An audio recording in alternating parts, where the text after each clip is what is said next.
Market में कितने different types की एक्वेरियम फिशेस अवेलेबल हैं। गोल्ड फिश से लेके फ्लावर ऑन फिश, एरोवाना, वेजा, फ्रंटोसा, कितने मल्टीपल टाइप्स की फिशेस अवेलेबल है। अगर आप एक किसी शॉप पे जाओ, अगर आप उनसे डिस्कस करो, क्या कहेंगे कि सॉफ्ट फिश चाहिए, हार्ड फिश चाहिए। सॉफ्ट फिश में भी हज़ारों के हिसाब से वेराइटीज़ हैं, हार्ड फिश में भी हज़ारों के हिसाब से वेराइटीज़ हैं।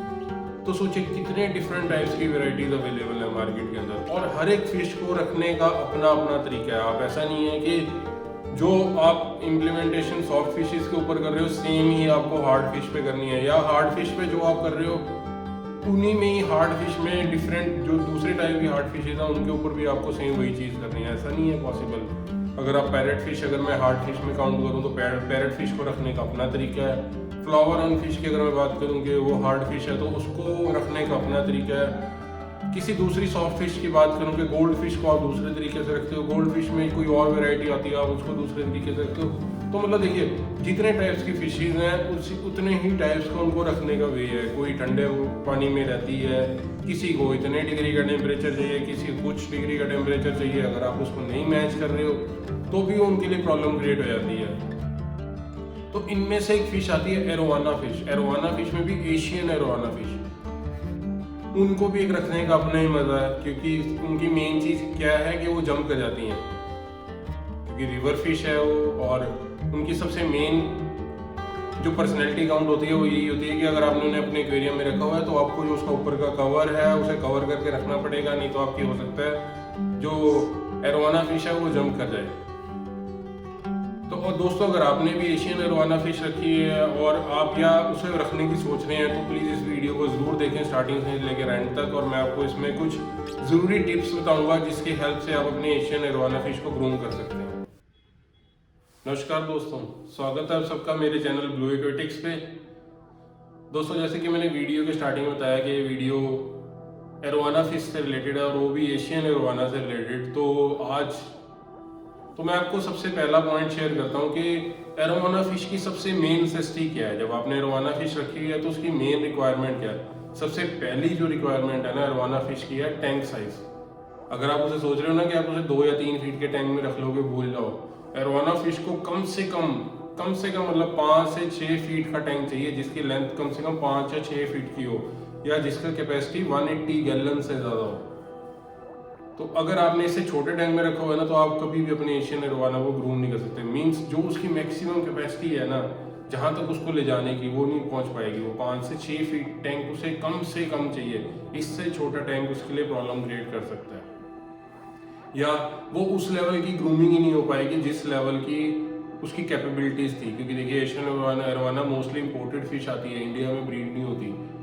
और इंपोर्टेड फिश आपको पता है क्वालिटी बहुत ही अच्छी आती है, बहुत ही अच्छी क्वालिटी की इंपोर्टेड फिशेज आती हैं। हमारे इंडिया में बहुत सारे ऐसे सेलर्स हैं जो कि इंपोर्ट कर करके सेल कर रहे हैं। तो एशियन एरोवाना को जो सबसे पहला पॉइंट है, minimum to minimum 5 to 6 feet का टैंक चाहिए।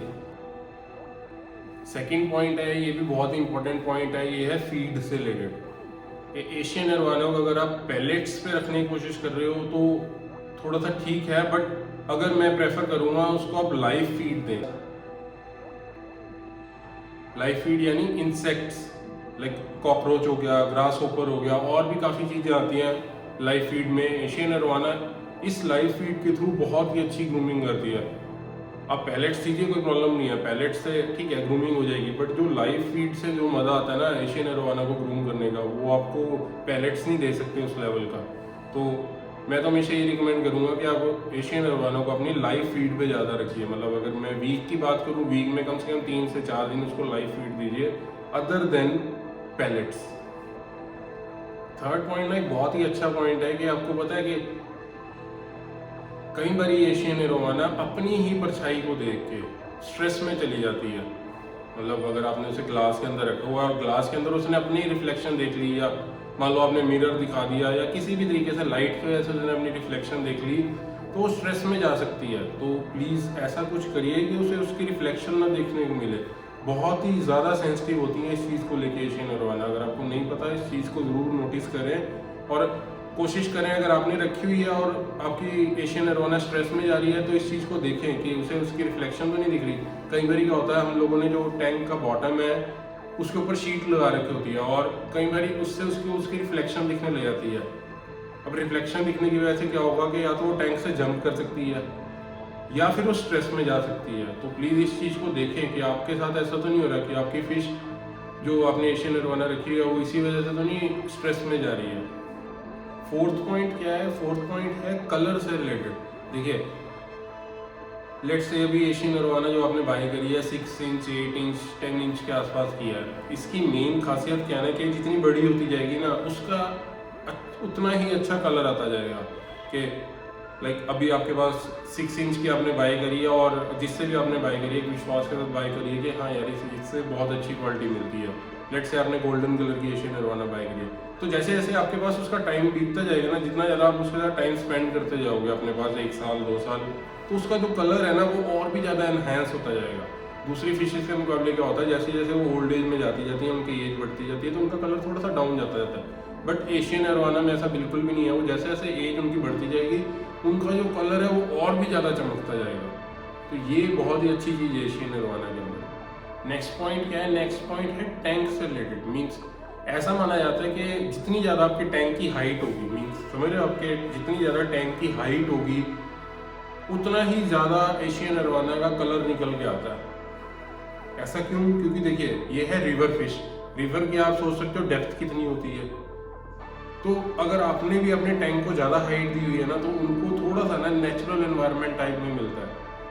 अगर आपने उसे 1 फुट के अंदर ही रखा हुआ है, उसमें इतनी हाइट नहीं मिल रही। मतलब आपका लेट से आपका टैंक का क्या साइज़ क्या 2 फुट के आसपास का, आपने 1 फुट उसके अंदर वाटर डाला हुआ है, 1 फुट वो खाली पड़ा हुआ है, तो उसको इतनी अच्छी हाइट नहीं मिली, तो उसका इतना अच्छा कलर नहीं आता। अगर यही अगर आप टैंक थोड़ी सी हाइट बढ़ा लें, लाइक 4 से 5 फुट तक की उसकी हाइट कर लें और उसके अंदर 3 to 4 फीट के अंदर तो वाटर ही हो, तो उसका कलर ना बहुत ही अच्छा निकल के आएगा, ऐसा माना जाता है। दोस्तों, तो आप भी यही चीज़ ट्राई कर सकते हैं कि आपने जो भी टैंक लिया हुआ है उसकी हाइट थोड़ी सी और बढ़ा के देखिए, आपको ज़रूर उससे अच्छे रिजल्ट्स मिलेंगे, बहुत ही ज़्यादा। ऐसा रिसर्च में पाया गया है कि जितनी ज़्यादा टैंक की हाइट होगी ना आपके, उतना ही ज़्यादा अच्छा कलर निकल के आएगा। क्योंकि आपने देखा होगा कि जो भी एशियन अरवाना जितनी भी आपको रिवर में घूमती हुई मिलेंगी ना, उनका आप कलर देखना, वो सिर्फ इसी वजह से है क्योंकि उनको नेचुरल एनवायरनमेंट मिला हुआ है। तो अगर आप भी अपने घर पे एशियन अरवाना को नेचुरल एनवायरनमेंट देना चाहते हो, तो आप भी टैंक की हाइट बढ़ाइए। देखिए, लेंथ तो बढ़ानी है, प्लस हाइट भी बढ़ाइए उसको नेचुरल एनवायरनमेंट देने के लिए। नेक्स्ट पॉइंट अगेन है कलर से रिलेटेड। अगर आप अपनी एशियन अरवाना का कलर इंप्रूव करना चाहते हो ना, तो उसको जितना गर्म वाटर हो सकता है उतना अच्छा वाटर दीजिए। मतलब ऐसा माना जाता है कि जितना वार्मर वाटर होगा ना, उतनी ज़्यादा कलर्स उसके निकल के आएंगे। अभी जैसे कि यहाँ पे सर्दियाँ चल रही हैं, तो 22-23 डिग्री वाटर ही रहता है टैंक का। तो कोशिश कीजिए आपका टैंक जो है 30, 32, 34 तक चला जाए। उसका वाटर है, उसका टेम्परेचर है, इतना 30 के आसपास रहना चाहिए। फिर देखना आपका कितना अच्छा कलर निकल के आएगा एशियन अरवाना का।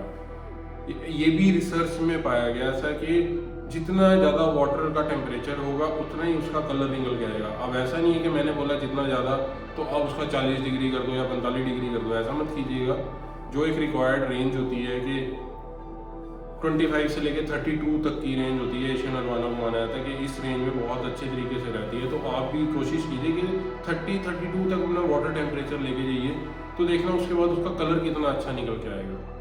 नेक्स्ट पॉइंट क्या है दोस्तों के, देखिए सबको पता है कि एशियन अरवाना रिवर्स में मिलती है, ठीक है। तो ये अपना खाना खाने के लिए ना काफ़ी फीट तक जंप कर सकती है। सेम यही केस हमारे घरों में भी होता है कि अगर इसे आपने अपने एक्वेरियम के अंदर रखा हुआ है ना, और इसको अगर कोई भी इंसेक्ट कुछ घूमता हुआ मिल गया ऊपर, तो ये जंप कर सकती है। तो प्लीज़ अपने टैंक को ना एक अच्छे तरीके से कवर करके रखें, बिल्कुल भी इसे जंप करने का मौका ना दें। इवन जब आपने सफाई भी करनी है ना, तो हो सकता है वो आपसे डर के भी जंप कर जाए। तो मेरे साथ घर पे भी हुआ था मेरे कि मैंने ऐसे ही हल्का सा कवर उठाया था, सिर्फ हल्का सा, टैंक की सफाई करने के लिए, बिल्कुल 1 सेंटीमीटर के आसपास, तो वो टैंक के कवर भी आगे लगी थी इतनी जोर के। उसने इतनी तगड़ी जंप करी थी कि टैंक के कवर के ऊपर आगे लगी थी, बहुत तेज वो। तो आप भी इस चीज़ का ध्यान रखें कि अगर आप एशियन अरवाना अगर तो बाय कर चुके हैं या बाय करने की सोच रहे हैं, तो इस चीज़ को दूर ध्यान में रख के सोच चलें कि जो आपने टैंक की सफाई करनी है ना, तो बहुत ही ध्यान से सफाई करनी है टैंक की, क्योंकि ये जंपर्स बहुत अच्छी मानी जाती हैं। तो इस चीज़ को ज़रूर ध्यान में रखें।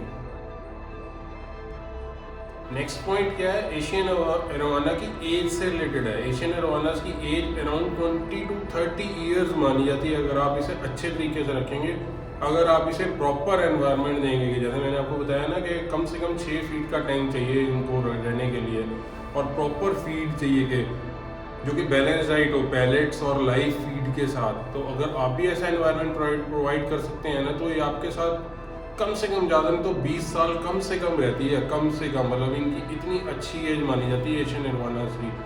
तो प्रॉपर एनवायरनमेंट दें और फिर देखें ये आपके साथ कितने सालों तक रहेगी। दोस्तों एक ना बहुत ही अच्छा पॉइंट बताता हूँ आपको, जो कि नेक्स्ट पॉइंट है। बहुत ही अच्छा पॉइंट है कि एशियन एरोवाना को जितनी कम आप अपने टैंक में लाइट देंगे ना, जितनी कम टैंक में लाइट देंगे उतना ही अच्छा वो अपना कलर दिखाएगी। ठीक है, टैनिंग एक अलग प्रोसेस है, टैनिंग को हम यहाँ पे डिस्कस नहीं कर रहे हैं, हम सिर्फ उसकी ग्रूमिंग से रिलेटेड डिस्कस कर रहे हैं कि एशियन एरोवाना को जितनी कम आप लाइट दोगे ना, उतना अच्छा उसका कलर निकल के आता है। क्यों? क्योंकि कम लाइट में वो स्ट्रेस फ्री रहती है। अगर आप ज़्यादा लाइट देते हो ना, तो बहुत ज़्यादा कई बार स्ट्रेस में आ जाती है। तो कोशिश कीजिए बिल्कुल डिम सा एनवायरनमेंट दो आप अपनी एशियन एरोवाना को, और उसके बाद आप अपने रिजल्ट्स देखना है एशियन एरोवाना के, कितने अच्छे उसके कलर्स निकल के आते हैं। क्यों? क्योंकि स्ट्रेस फ्री रहेगी। कोई भी फिश अगर आप स्ट्रेस फ्री रखते हो ना, तो उसके उतने ही अच्छे कलर्स निकल के आते हैं। तो कोशिश कीजिए आप अपने एशियन एरोवाना को डिम लाइट दें, और उसके बाद देखिए कितने अच्छे कलर्स उसके निकलेंगे। एशियन एरोवाना को ना गुड लक से भी जोड़ा गया है। मतलब क्या है कि कुछ ऐसे कल्चर्स हैं जो कि मानते हैं कि एशियन एरोवाना अपने साथ साथ ओनर की अच्छी किस्मत भी लेके आती है। कुछ ऐसे कल्चर्स हैं दोस्तों, स्पेशली इन एशिया, मतलब एशिया के अंदर कुछ ऐसे कल्चर्स हैं जो कि ऐसा मानते हैं कि एशियन एरोवाना जिस भी घर में आती है ना, तो वो उस ऑनर की किस्मत तक को बदल देती है। मतलब उसकी किस्मत को बहुत ही अच्छा कर देती है। तो अगर आप भी एशियन एरोवाना के ऑनर हैं, तो रेडी हो जाइए, आपका भी मतलब किस्मत बदलने वाली है। और हम लोग ज़रूर प्रे करेंगे कि आपकी किस्मत ज़रूर बदले, क्योंकि फिशेस का रखना तो वैसे ही बहुत अच्छा माना जाता है, और स्पेशली एशियन एरोवाना और फ्लावर ऑन का रखना तो बहुत ही अच्छा माना जाता है। फ्लावर ऑन के कैसे माना जाता है कि जितना बड़ा हेड होगा उतना ही जो उसका ऑनर है वो ग्रो करेगा। सेम एशियन एरोवाना का भी है कि जो भी बंदा अपने पास एशियन एरोवाना रखता है, उसके साथ उसका गुड लक ज़रूर काम करता है। तो दोस्तों मैं उम्मीद करता हूँ आपको मेरा ये वीडियो ज़रूर पसंद आया होगा। ऐसे और वीडियोस देखने के लिए ना मेरे चैनल को ज़रूर सब्सक्राइब करें, और हाँ बेल आइकन को ज़रूर प्रेस करें, सो दैट आपके पास मेरी नोटिफिकेशन आती रहे। थैंक यू दोस्तों, बाय बाय।